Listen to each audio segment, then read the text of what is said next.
नहमदुहु व नुसल्ली अला रसूलिहिल करीम। अम्मा बाद फ़अऊज़ु बिल्लाहि मिनश शैतानिर रजीम। बिस्मिल्लाहिर रहमानिर रहीम।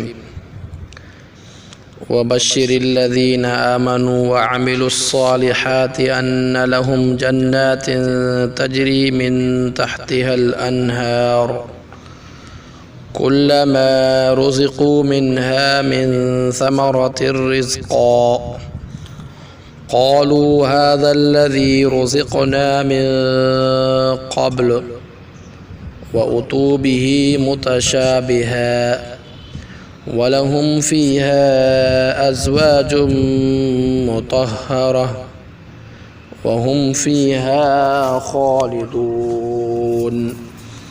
सदक़ल्लाहुल अज़ीम। मुजाज़ी दोस्तों मुसलमान भाइरों, गुज़िरियल दर्स में अल्लाह तबारक व तआला नबी अलैहिस्सलातु वस्सलाम जे रिसालत के नबूवत के बरहक़ साबित करण जे लाइ अल्लाह तबारक व तआला मुशरिकन के चैलेंज कयो हो। जेकॾहिं तव्हां चओ था त मुहम्मद मुस्तफ़ा सल्लल्लाहु अलैहि वसल्लम अल्लाह जो रसूल ऐं पैगम्बर नाहे, उन जे मथां अल्लाह तबारक व तआला जी वही नाज़िल नथी थिए, हू क़ुरान मजीद पाण ठाहे करे असांखे ॿुधाए थो त रब्बे ज़ुल जलाल उन्हनि खे चैलेंज कई ही। जेकॾहिं तव्हां पंहिंजी ॻाल्हि में सचा हो, सभ खां पहिरीं रब इन्हनि खे फ़रमायो त तव्हां हिन अजीब क़ुरान जहिड़ो क़ुरान ठाहे ॾसियो। ये मुशरिक आजिज़ थिया, ठाहे न सघिया त अल्लाह तबारक व तआला वरी इन्हनि खे चैलेंज कई। 114 सूरतूं जेके क़ुरान मजीद जे अंदरि आहिनि, 104 सूरतूं अव्हांखे माफ़ आहिनि, सिर्फ़ु 10 सूरतूं इन जहिड़ियूं ठाहे ॾेखारियो। जेकॾहिं 10 सूरतूं बि नथा ठाहे सघो त पोइ इन क़ुरान मजीद जी हिकिड़ी सूरत ठाहे ॾेखारियो। जीअं मूं तव्हांखे कल्ह ॿुधायो त क़ुरान मजीद जी घटि में घटि नंढे में नंढी सूरत 3 आयतुनि जी आहे। मुशरिक इन 3 आयतुनि जे ठाहिण खां बि आजिज़ थी पिया, न ठाहे सघिया। अल्लाह तबारक व तआला जे इन चैलेंज जो को जवाबु न ॾेई सघिया ऐं रब इन्हनि खे फ़रमायो अकेला नथा ठाहे सघो त पंहिंजनि मददगारनि खे सॾु कयो। सभु इंसान गॾु थियो, सभु जिन गॾु थियो, इन क़ुरान मजीद जूं रुगो 3 आयतूं हिकिड़ी सूरत नंढे में नंढी ठाहे ॾसियो। ठाहे कोन सघिया त रब्बे ज़ुल जलाल फ़रमायुसि जेके तव्हां इन ॻाल्हि में सच्चा साबित न थी सघियो, क़ुरान जा मुनकर थियो, रसूलुल्लाह सल्लल्लाहु अलैहि वसल्लम जी रिसालत जा मुनकर थियो, त पोइ मूं रब्बे ज़ुल जलाल तव्हांजे लाइ जहन्नम जो अज़ाब तैयार करे छॾियो आहे। हितां खां अल्लाह तबारक व तआला मोमिननि खे बिशारत ॾेई रहियो आहे। जो अल्लाह तबारक व तआला जी सुन्नत ऐं तरीक़ो आहे, जिथे तरहीब हूंदी आहे उते अल्लाह तबारक व तआला तरग़ीब बि ॾींदो। जिथे कुफ़ार जो ज़िक्र उते मोमिननि जो बि ज़िक्र, जिथे जहन्नम जो ज़िक्र उते जन्नत जो बि ज़िक्र अल्लाह तबारक व तआला फ़रमाईंदो आहे। त हिते बि अल्लाह तबारक व तआला काफ़िरनि जे अंजाम खां पोइ, जेके क़ुरान जा मुनकर हुआ उन्हनि जे अंजाम खां पोइ, रिसालत जा मुनकर हुआ उन्हनि जे अंजाम खां पोइ, अल्लाह तबारक व तआला मोमिननि जो अंजाम ॿुधाए रहियो आहे। फ़रमाए रहियो आहे, ए मुहम्मद मुस्तफ़ा बशारत ॾे उन्हनि शख़्सनि खे जेके तोखे मञनि था। बशारत ॾे मोमिननि खे, बशारत ॾे इन मोमिन ॿाननि खे जेके तुंहिंजे हिन क़ुरान खे मञनि था, तोखे रसूल करे मञनि था, मलाइकनि खे मञनि था, फ़रिश्तनि खे, आसमानी किताबनि खे, आख़िरत वारे ॾींहं खे मञनि था। रब तो फ़रमाए व बश्शिरिल्लज़ीना आमनू, ए मुहम्मद मुस्तफ़ा ख़ुशख़बरी ॿुधाए ॾे उन्हनि शख़्सनि खे जिन ईमान आंदो आहे। ईमान जे बारे में मां तव्हांखे ॿुधाए आयो आहियां। अल्लाह ते ईमान, रसूल ते ईमान, गुज़िरियल आसमानी किताबनि सां गॾोगॾु क़ुरान मजीद ते ईमान, आख़िरत जे ॾींहं ते ईमान, वबशिरिल्लज़ीना आमनू, बिशारत दे उन्हनि शख़्सनि खे जिन ईमान आंदो आहे, सतनि शयुनि ते जिन ईमान आंदो आहे, व अमिलुस्सालिहात, ऐं ईमान सां गॾोगॾु अमल बि सालिह कयो अथऊं। निमाज़ जा पाबंद, रमज़ान में रोज़नि जा पाबंद, हज जा पाबंद, ज़कात जा पाबंद, जेके अमल सालिह कनि था। अमल सालिह छा आहे? अल्लाह तबारक व तआला जे हुक्म ते अमल करणु, रसूलुल्लाह सल्लल्लाहु अलैहि वसल्लम जे फ़रमान हुक्म मथां अमल करणु, ऐं जंहिं शइ खां अल्लाह ऐं अल्लाह जे रसूल मना कई आहे उन खां रुकिजी वञणु, इहो अमल सालिह आहे। ये अमल जेके सालिह कनि था इन्हनि खे बशारत ॾे। मालूम चओ त सिर्फ़ु ईमान आणणु काफ़ी न आहे, ईमान सां गॾोगॾु अमल सालिह ज़रूरी आहे। त रब ज़ुल जलाल तो फरमाए वबशिरिल्लज़ीना आमनू व अमिलुस्सालिहात, ए मोहम्मद मुस्तफ़ा बशारत ॾे उन्हनि शख़्सनि खे जिन ईमान आंदो आहे ऐं अमल कया अथनि सुठा सालिह अमल कया अथनि। ए रब मुंहिंजा रब कहिड़ी बशारत ॾियां हिननि खे?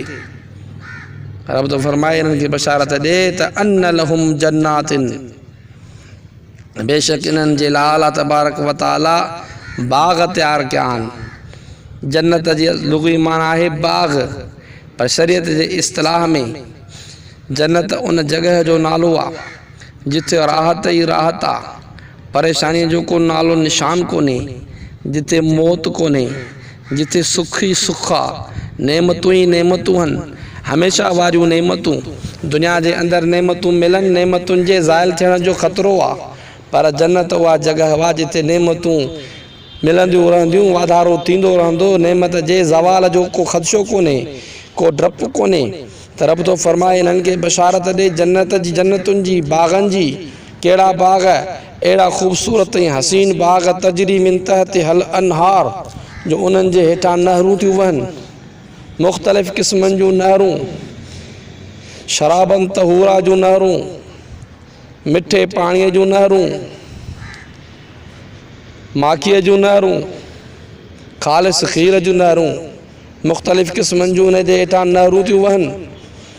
ऐं इहे जॾहिं जन्नती जन्नत में ईंदा, कुल्लमा रुज़िक़ू मिन समरत रिज़्क़ा, त रब ज़ुल जलाल इन्हनि जन्नतियुनि खे जॾहिं जन्नत जा मेवा खाराईंदो, रिज़्क़ ॾींदो जन्नत मां मेवनि जो।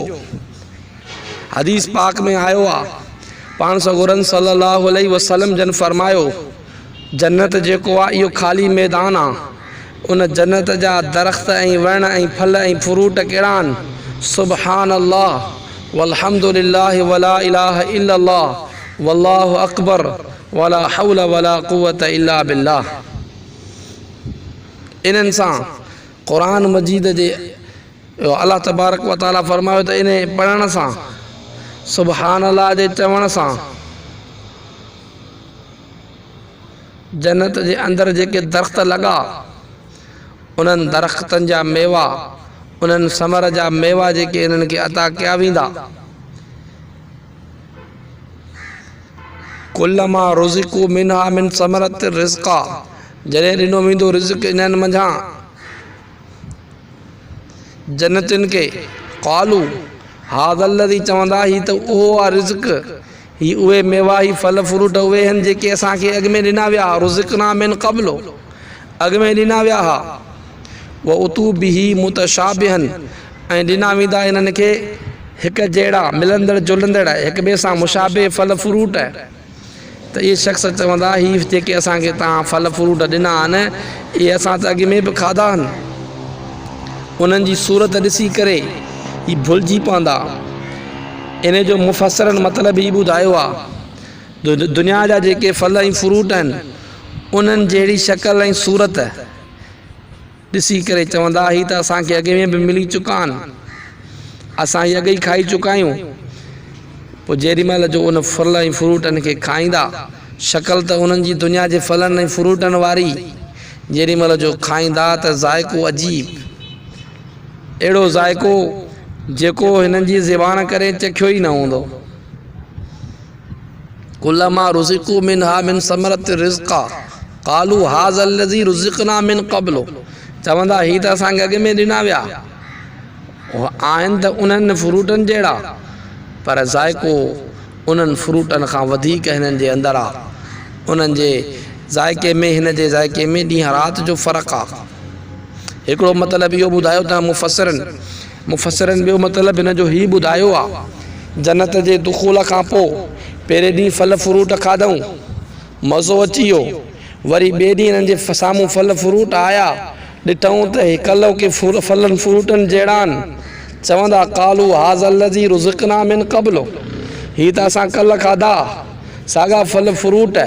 वरी जॾहिं हथु वधाए फल फ्रूट खाईंदा त कलो को ज़ाइक़ो ॿियो हो, अॼो को ज़ाइक़ो ॿियो। कल्ह जेको खाई आया उन्हनि में ज़ाइक़ो ॿियो हो, हिन में ज़ाइक़ो ॿियो आहे।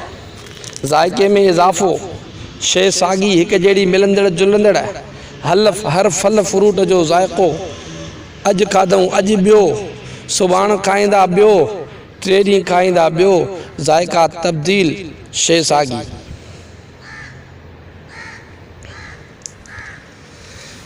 जीअं अल्लाह तबारक व तआला काफ़िरनि जे लाइ फरमायो फ़ज़ूक़ू फ़लन नज़ीदकुम इल्ला अज़ाबा, जहन्नम जे अज़ाब खे चखियो, न वधाईंदासीं मगर असां तव्हांजे लाइ अज़ाब।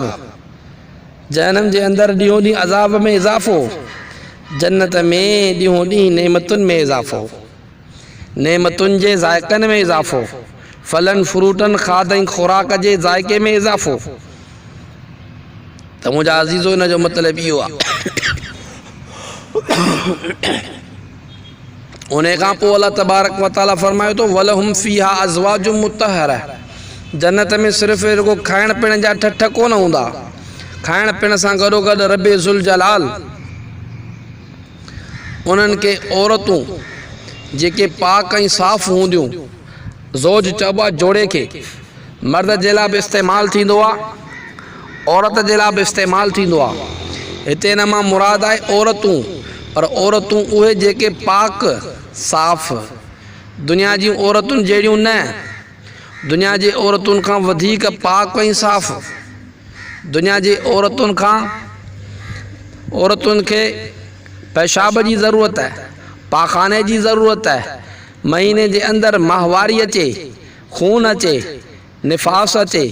जन्नत जूं हूरूं जेके अल्लाह तबारक व तआला जन्नतुनि खे अता फ़रमाईंदो, उहे इन समूरनि शयुनि खां पाक हूंदियूं।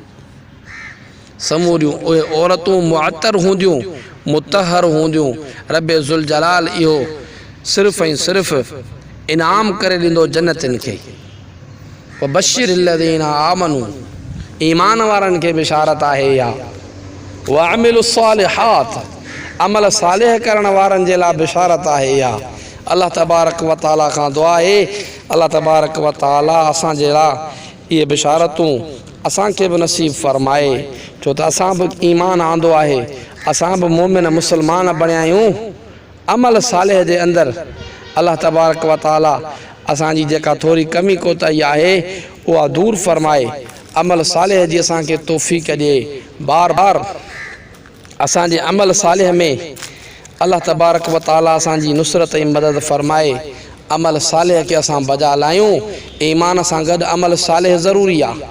इहे बशारतूं तॾहिं असां ऐं तव्हांखे मिलंदियूं जॾहिं असां अमल सालिह खां बाद में, ईमान खां बाद में अमल सालिह कंदासीं। इन जे लाइ कोशिशि कयूं। ईमान अल्हम्दुलिल्लाह सां आंदो, ईमान अल्हम्दुलिल्लाह सां आंदो। हाणे पंहिंजनि अमलनि खे संवारियूं, पंहिंजनि ज़िंदगियुनि जे अंदरि अल्लाह तबारक व तआला जे हुक्मनि खे आणियूं। 5 वक़्त निमाज़ जा पाबंद थियूं। निमाज़ जी अदायगी लाज़मी आहे, निमाज़ खे अदा कयूं। निमाज़ जी पुछा क़यामत जे ॾींहुं सभ खां पहिरीं अमलनि में सभ खां पहिरीं पुछा निमाज़ जी थींदी। इन जे करे औरतूं मर्द सभ जो सभु निमाज़ जी पाबंदी, रोज़े जी पाबंदी, ज़कात जी पाबंदी, मालदार अल्लाह साईं कयो आहे त हज जी अदायगी, इहे सभु शयूं अमल सालिह में अचनि थियूं। अख़लाक़ खे आला रखूं, अख़लाक़ हुज़ूर वारो, ज़िंदगी हुज़ूर वारी, सुन्नतूं हुज़ूर वारियूं ज़िंदगीअ में आणियूं। नबी सल्लल्लाहु अलैहि वसल्लम जे सुन्नतुनि खे पंहिंजे जिस्म जे वजूद ते सिंगारियूं।